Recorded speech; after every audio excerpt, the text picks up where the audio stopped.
What's up guys, Ryan here from Mudgunner, and today I wanted to talk to you guys about ARs, specifically all the different calibers that I have in an AR platform. I know there are a lot of AR calibers out there, but I just wanted to talk about the main ones that I like and maybe some future goals that I have for them. So let's get into it.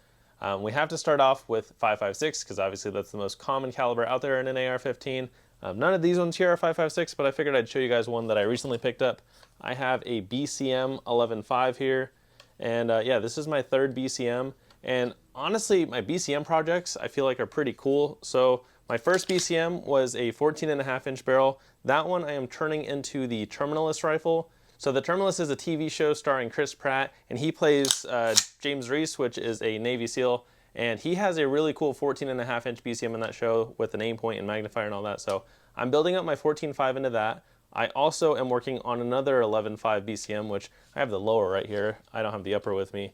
But I am turning this into an FBI HRT rifle, or the regional team's rifle. I know that they didn't use BCMs, they use other stuff, but it's an 11.5-inch build, so I figured I would turn a complete 11.5 BCM into that because I'm just going for the looks. I don't need it to be exactly clone correct, and honestly I think a complete BCM HRT rifle would be cooler. So if you're not familiar with that build, go check it out, but they're pretty cool. It's a lot of OD green, which we have OD green Magpul stock, Magpul grip, and then a radiant safety. And then in the upper, it's an 11.5-inch barrel. It's basically the same thing as this, but I'm taking the rail off and I'm putting the Geisley Federal Mark IV rail, or Fed Mark IV rail, on there, and it's OD green. I'll show you guys a picture. So that rail will replace this rail, and then it'll be on this lower, and then that one's going to get an aim point red dot, and yeah, that'll be my FBI build.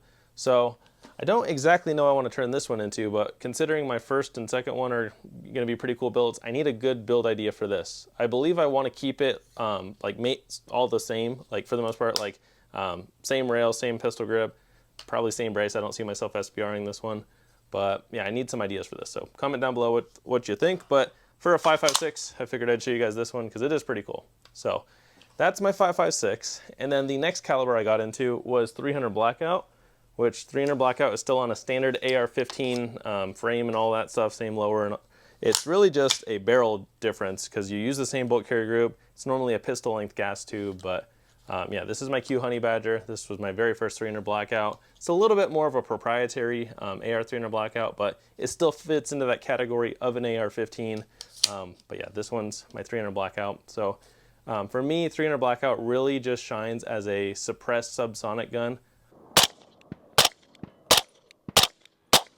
I don't think there's a great benefit for it supersonic. I'm not saying you can't shoot 300 Blackout supersonic or unsuppressed, but honestly, it really just shines suppressed and subsonic. If you are not going to do that, I would say 7.62x39 is probably going to more fit that need, which I have one here, and I'll talk about that in a minute, because they're very close. 300 Blackout is 7.62x35, and then obviously AK rounds are 7.62x39. So it's close enough. Ammo pricing right now is not the greatest on either one, but yeah. I just really think this shines as a suppressed SPR for the most part, or pistol, doesn't matter, but just suppressed with subsonic ammo. So 300 Blackout was my second caliber that I got into for an AR-15. Actually, it was probably my third, because I'm not counting the AR-10 here. We'll go to that one next. 308, while it's not like a standard AR, it's still an AR platform. So this is an AR-10. This is a SIG 716 Precision. I definitely bought this one before that. In my head, I was thinking AR-15s only, but an AR-10 is an AR platform. It's just the big boy, so no part of this really interchanges because it's all bigger, so different lower and upper and basically everything. But yeah, AR-10s are cool. I definitely see the benefit of an AR-10 chambered in 308. So early ones, you have like the Knights Armament SR25.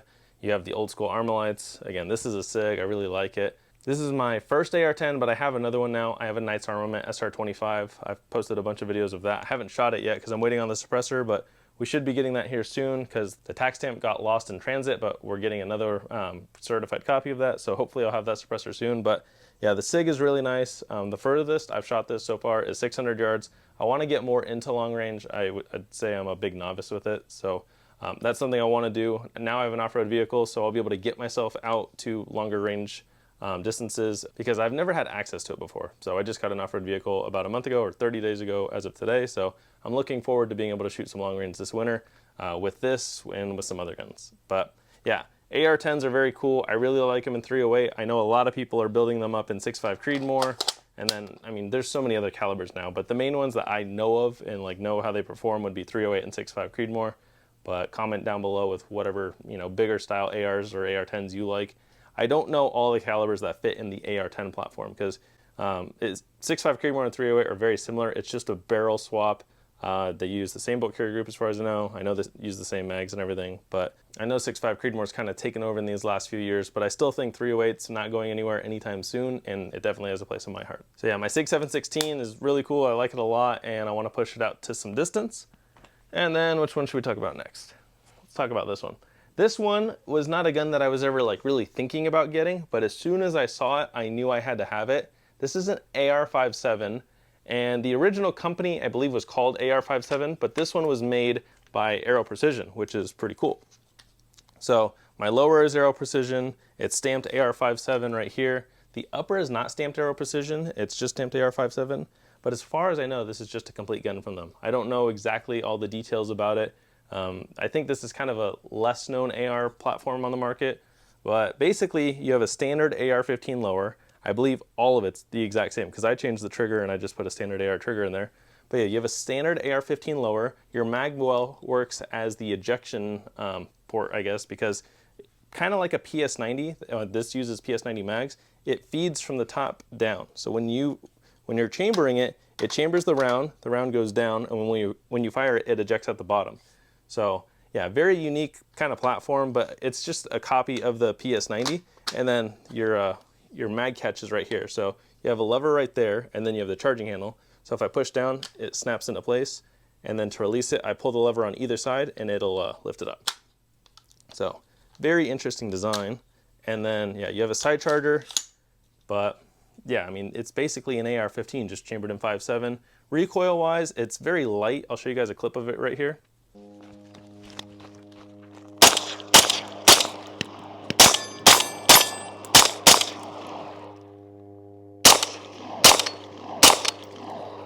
Yeah, I did a standalone video on this gun. I don't have like too many range days on. I think I've just taken it out twice, but that's the hard thing with working in a gun store is we get a lot of cool stuff, and I buy stuff pretty often. I work a lot towards it. I work every single day off towards guns, but sometimes I acquire guns faster than I can really put a lot of rounds on them. But I've taken this out a couple times. It's a lot of fun. We have a primary arms light on here. We have an old Trijicon reflex sight, or old ACOG. So it's stamped ACOG on top, but it's stamped reflex on the side. It's basically just a red dot. It's got a triangle reticle, kind of like in Call of Duty. So I've kind of built this into a little Call of Duty setup.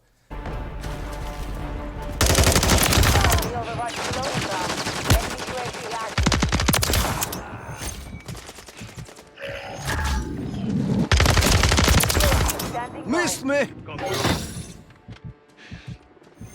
And yeah, it's really fun.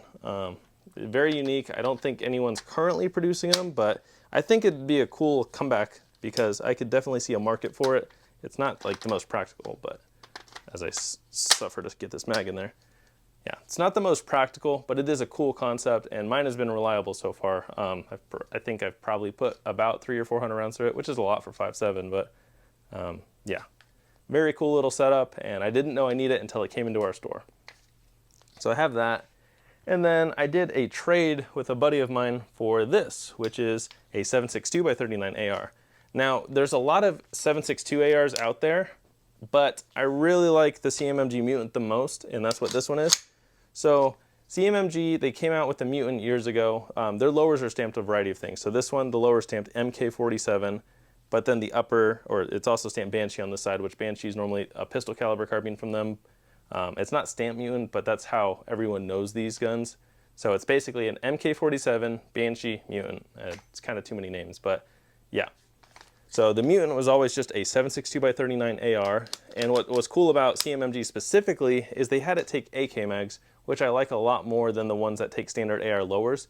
So the one that takes standard AR lowers are cool because, you know, it just works a standard lower, but using 7.62 by 39 AR mags, it's not that they're bad, it's just I prefer an AK mag because then I don't have to buy all new mags, because those 7.62 by 39 AR mags, they'll go in a standard lower, but they're super curved. I mean, as curved as an AK, and they're proprietary mags. For at least this, if you already have an AK, I like that it uses the same mag. And this is a gun that I've only taken out like twice so far now, but so far I like it. Again, it's the CMMG. I got it from a buddy of mine. I like that it's flat dark earth. We have a Sig Romeo 5 on here, Magpul flip-up sights, got a Streamlight Pro Tac, and then I haven't shot it suppressed yet. What I'd like to do is I got a couple boxes of Subsonic 7.62x39, and I would like to compare this suppressed next to 300 Blackout suppressed. Because again, they're very close. This is 7.62x35 against 7.62x39. I don't know which one will be quieter. I think I'll like 300 Blackout more. I just have a feeling it'll be softer shooting, especially in like a much higher end gun. Like these are cool, but from the ground up, it's not built to be the quietest gun out there. I already know that. So I have a feeling 300 Blackout's gonna be quieter, but I just wanted to compare them. So I will do that video probably when it gets cooler outside. Right now it's so hot.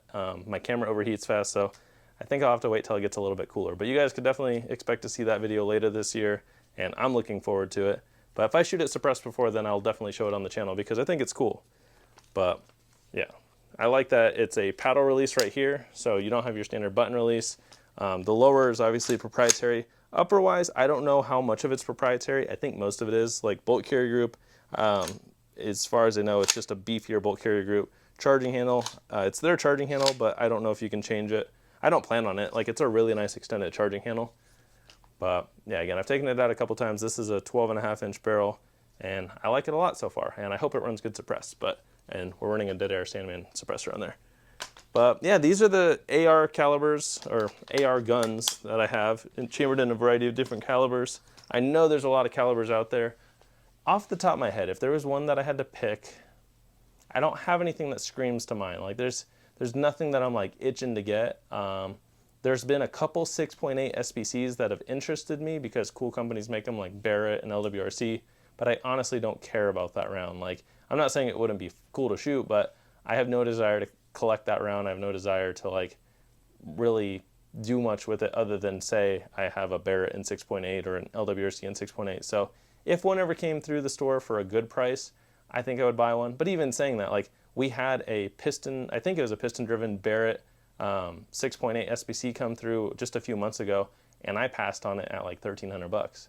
So, I mean, that's a really good deal for that gun. I know they were very expensive brand new, but yeah, I think it'd have to be significantly less for me to really jump on it, because that's a lot of money to spend on something that I'm not going to care about as much. But yeah, I mean, all the calibers I have here, this one was fun. And again, I did a trade with a buddy of mine. I traded him one of my AR builds for this, so it kind of got me something unique.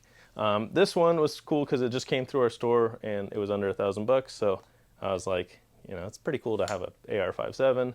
300 Blackout I always wanted, so I bought the Q Honey Badger the second it came out in 2018. I think it was 2018. And then obviously we got 5.56, which is the most iconic and probably still the most practical caliber out there, especially for an AR-15. I would have to choose a 5.56 over anything else because, again, it's just the most practical and it's very capable.